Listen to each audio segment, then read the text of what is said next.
사무엘상 14장 우리 47절에서 48절 우리 함께 읽도록 하겠습니다.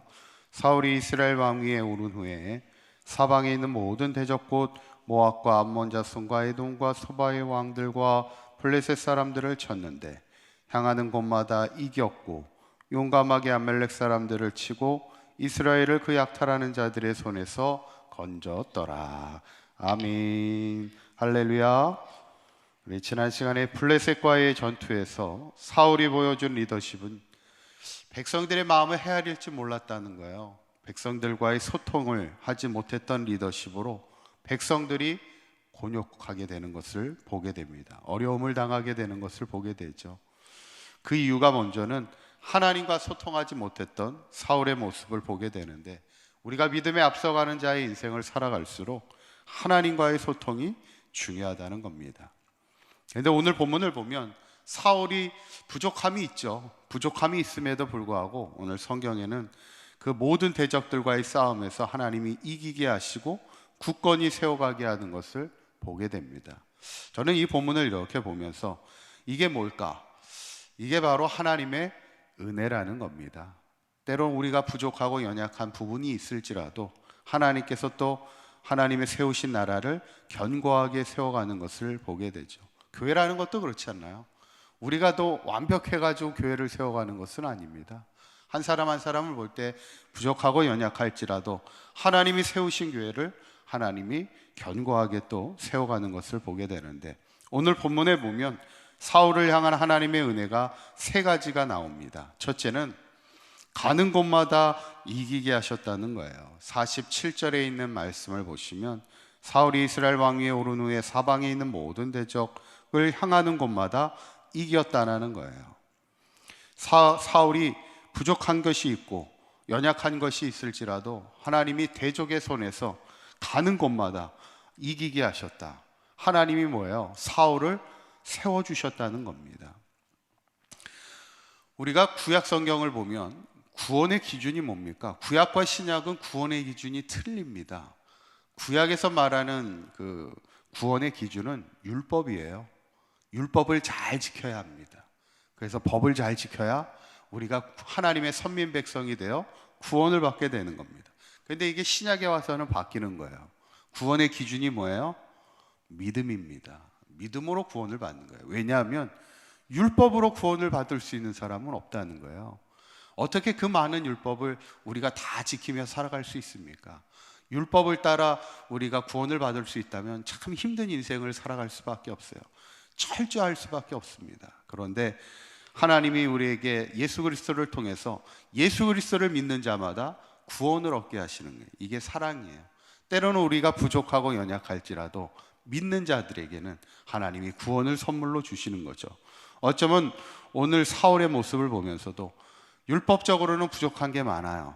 연약한 것들이 많습니다. 그러나 때로는 잘못된 리더십으로 백성들을 곤욕스럽게 했던 적도 있습니다. 그러나 하나님은 그 부족한 자를 통해서도 하나님이 처음 세우신 하나님의 나라잖아요. 이 나라를 견고하게 세워주시고 가는 곳마다 대적들로부터 이기게 하시는 것, 이것이 하나님의 은혜였음을 보게 되죠. 저는 바라기는 우리 사강교회도 항상 우리가 부족함이 있고 연약함이 있을지라도 하나님이 세우신 교회잖아요.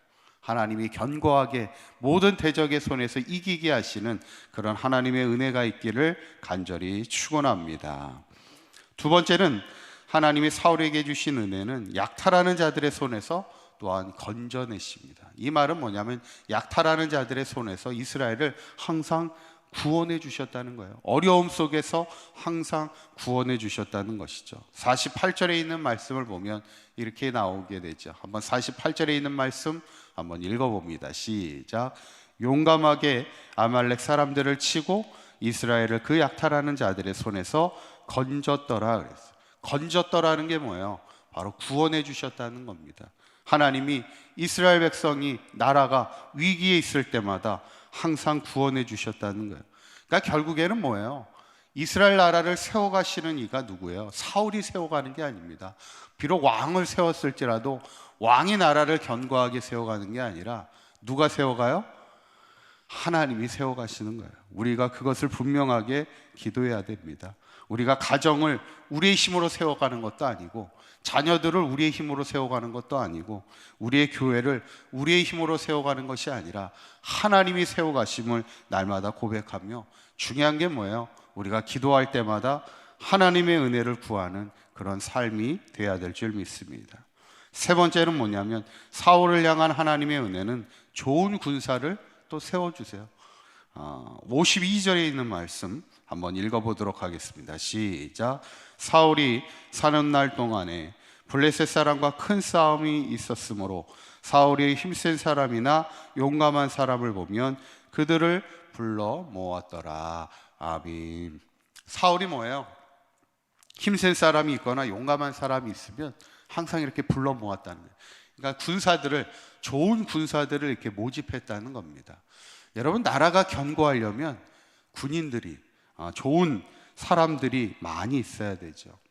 우리가 역사적으로 보면 우리나라가 가장 약했을 때가 언제일까요?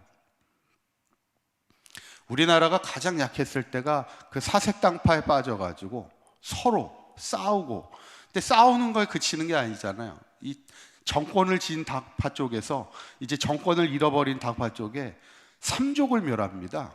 그러다 보니까 어떻게 돼요? 인재들을 다 쳐내게 되는 거예요. 나랑 뜻이 맞지 않은 사람들을 다 쳐내게 돼요. 그러다 보니까 문제는 뭐냐면 일꾼들이 계속해서 사라지게 되는 겁니다. 그때 나라가 결국 멸망으로 가게 되는 거예요. 여러분, 나라가 건강하려면 서로 나의 뜻과 다를지라도 좋은 인재들을 많이 가지고 있어야 되는 거예요. 교회도 마찬가지입니다. 교회도 다양한 사람들이 모였을 때 다양한 일꾼들이 많이 세워져야 되는 거예요. 오늘 성경은 사울의 나라가 견고하게 세워갈 수 있도록 하나님이 힘센 용사도 또 용감한 사람들도 그들에게 붙여주셔서 그 나라를 견고하게 세워가게 되었다는 것을 우리가 보게 되면서, 저는 오늘 본문을 보면서 사울이 부족함도 있었고 연약함도 있었고 때로는 잘못된 판단력을 가지고 있을지라도 하나님이 그 나라를 견고하게 세워가는 것을 우리가 보면서, 오늘도 바라기는 우리 사강교 모든 성도님들이 우리의 가정과 우리의 교회가 때로는 우리 자신이 부족하고 연약할지라도 오늘 하나님이 사울에게 보여주셨던 은혜처럼 우리에게 가는 곳마다 이기게 하시고 약탈하는 자들의 손에서 건져내시고 좋은 일꾼들을 붙여주심에 우리의 교회와 우리의 가정이 날마다 든든히 서가는 역사가 있기를 주님의 이름으로 간절히 축원합니다. 기도하시겠습니다. 고맙고 감사하신 하나님, 우리의 나의 나 된 것이 하나님의 은혜임을 믿습니다. 오늘 사울이 부족함이 많았던 왕이었지만 하나님이 그의 나라를 견고하게 세워가시는 하나님의 은혜가 있었음을 보게 됩니다. 우리도 날마다 하나님 앞에 기도하며 하나님의 은혜를 구하는 인생이 되게 하시사 오늘 하루도 우리의 삶과 가정과 교회를 주의 은혜 가운데 든든히 세워주셔서 가는 곳마다 이기게 하시고 약탈하는 자들의 손에서 건져내 주시며 좋은 일꾼이 세워지는 우리 사각교회가 될 수 있도록 축복하여 주옵소서. 오늘 하루도 주님과 동행하는 복된 하루가 되게 하실 줄 믿사오며 우리 주 예수 그리스도의 이름으로 기도하옵나이다. 아멘.